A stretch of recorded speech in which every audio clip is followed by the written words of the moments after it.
नमस्कार दोस्तों, आइए जानते हैं महाराष्ट्र की बड़ी खबरें। आज की पहली खबर है कि 20 साल बाद एक मंच पर उद्धव राज। महाराष्ट्र की सियासत में एक अहम दिन दर्ज हुआ जब शिवसेना उद्धव गुट और एमएनएस के बीच 20 साल की दूरियां मिटती नजर आईं। राज्य में जारी भाषा के विवाद को लेकर उद्धव ठाकरे और राज ठाकरे आज 20 साल के बाद साथ आए। दोनों ने हिंदी भाषा को थोपे जाने का आरोप लगाते हुए चेतावनी दी कि हिंदी को थोपा गया तो ये बर्दाश्त नहीं होगा।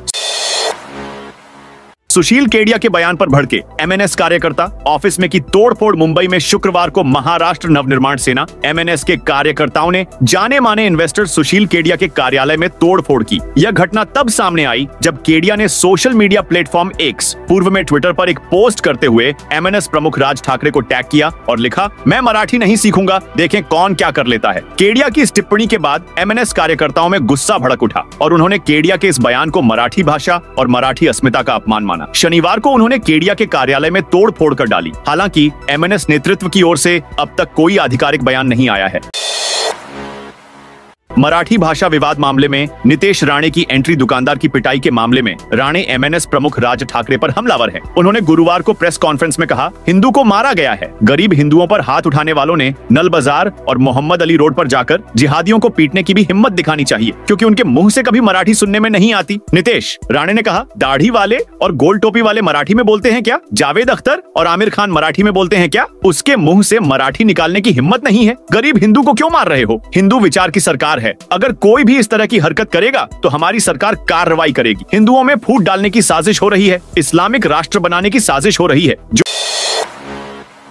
जो बाला साहेब नहीं कर पाए वो फडणवीस ने कर दिखाया। राज ठाकरे और उद्धव ठाकरे एक मंच पर नजर आए। वर्ली स्थित एनएसएससीआई डोम में आयोजित आवाज मराठीचा नामक महारैली में महाराष्ट्र नवनिर्माण सेना एमएनएस के प्रमुख राज ठाकरे ने सरकार के 3 भाषा फॉर्मूले को वापस लेने के फैसले को मराठी अस्मिता की जीत करार दिया और इस फैसले के पीछे मराठी एकता को श्रेय दिया। रैली को संबोधित करते हुए राज ठाकरे ने कहा, मैंने अपने एक इंटरव्यू में कहा था कि मेरा महाराष्ट्र किसी भी राजनीति और लड़ाई से बड़ा है। आज 20 साल बाद मैं और उद्धव एक साथ आए हैं। जो बाला साहेब नहीं कर पाए वो देवेंद्र फडणवीस ने कर दिखाया। हम दोनों, राज और उद्धव, को एक साथ लाने का काम।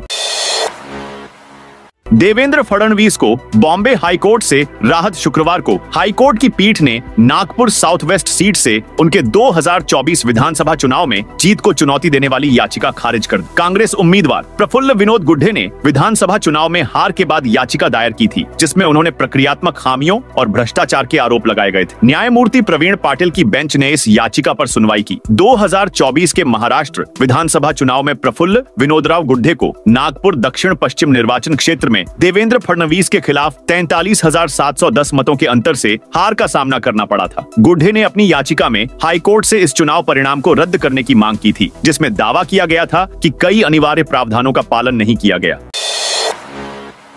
मराठी ने बोलने पर व्यापारी की पिटाई पर हंगामा, बाजार बंद कर विरोध प्रदर्शन। मीरा रोड में एक व्यापारी को महाराष्ट्र नवनिर्माण सेना एमएनएस के कार्यकर्ताओं द्वारा कथित तौर पर पीटा गया, जिसके विरोध में मीरा रोड व्यापारी संघ ने बाजार बंद का आह्वान किया। इस घटना के बाद जिस दुकान में यह वारदात हुई थी वहां तक हजारों व्यापारियों ने पैदल मार्च निकाला। व्यापारियों ने इस घटना की कड़ी निंदा की और दोषियों के खिलाफ सख्त कार्रवाई की मांग की।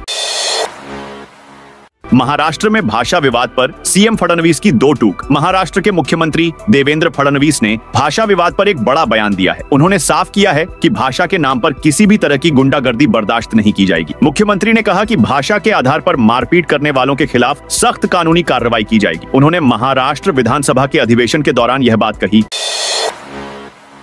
मुंबई में सरकारी नौकरी के लिए फर्जी सर्टिफिकेट बनाया, पुलिस ने 2 आरोपियों को दबोचा। मुंबई क्राइम ब्रांच ने जाली पुलिस क्लियरेंस सर्टिफिकेट पीसीसी बनाने और उसका इस्तेमाल कर सरकारी नौकरी हासिल करने के आरोप में 2 आरोपियों को गिरफ्तार किया है। आरोपियों की पहचान देवज्योति बासु और अनूप डब्ल्यू के रूप में हुई है। दोनों आरोपियों को कोर्ट में पेश किया गया, जहां कोर्ट ने दोनों आरोपियों को 8 जुलाई तक के लिए पुलिस हिरासत में भेज दिया गया। मुंबई पुलिस से मिली जानकारी के मुताबिक आरोपियों ने कथित तौर पर जाली पीसीसी बनाए, जिन पर मुंबई पुलिस स्पेशल ब्रांच की जाली मोहरें और हस्ताक्षर थे। फिर इन जाली प्रमाण पत्रों को एक ठेकेदार के माध्यम से रोजगार पाने के लिए कोलाबा में नौसेना कार्यालय में धोखाधड़ी से जमा किया गया। पाकिस्तानी हॉकी टीम के भारत आने पर भड़के आदित्य ठाकरे। भारत सरकार ने पाकिस्तान की हॉकी टीम को हॉकी एशिया कप 2025 के लिए भारत आने की अनुमति दे दी है। इस बात से विपक्ष नाराज है। उद्धव ठाकरे गुट के नेता आदित्य ठाकरे ने इस पर आपत्ति जताई है। सवाल उठाया है कि लाखों करोड़ों के विज्ञापन और प्रसारण अधिकारों के दबाव में हम बार बार पाकिस्तान को अंतर्राष्ट्रीय मंच क्यों दे सकते हैं। आदित्य ठाकरे ने कहा, बीजेपी नीत BCCI भी भारत पाकिस्तान एशिया कप के लिए हामी भरने की तैयारी कर रहा है। जब तक पाकिस्तान आतंकवाद पर निर्णायक और सार्वजनिक कार्रवाई नहीं करता, तब तक हम पाकिस्तानी टीम को भारत कैसे आने दे सकते हैं। जुलूस के दौरान सड़क पर मुर्गा काटा गया। पर्ली के पूर्व महापौर NCP के खिलाफ मामला दर्ज किया गया। व्यस्त सड़क पर जुलूस निकालकर मुर्गों की हत्या करने के आरोप में पर्ली के पूर्व महापौर दीपक देशमुख, बीड़ के पालक मंत्री अजीत पवार की राष्ट्रवादी कांग्रेस पार्टी के स्थानीय कार्यकर्ता और विधायक धनंजय मुंडे के समर्थक के खिलाफ महाराष्ट्र मानव बलि और अन्य अघोरी प्रथा और जादू टोना प्रतिबंधक अधिनियम के तहत शुक्रवार रात करीब 10 बजे पर्ली पुलिस स्टेशन में मामला दर्ज किया गया। इस बीच वाल्मीकि कराड़ की हरकतों के कारण धनंजय मुंडे को अपना मंत्री पद गंवाना पड़ा। अब एक उदाहरण सामने आया है कि उनके अन्य करीबी कार्यकर्ता भी उनके लिए सिरदर्द बन रहे हैं। इस मामले में स्थानीय सामाजिक कार्यकर्ता बालाजी रणबा धागे ने दीपक देशमुख के खिलाफ शिकायत दर्ज कराई है। तो दोस्तों, यह थी आज महाराष्ट्र की बड़ी खबरें। आप इस वीडियो को कौन से जिले से देख रहे हैं, उस जिले का नाम जरूर बताइए।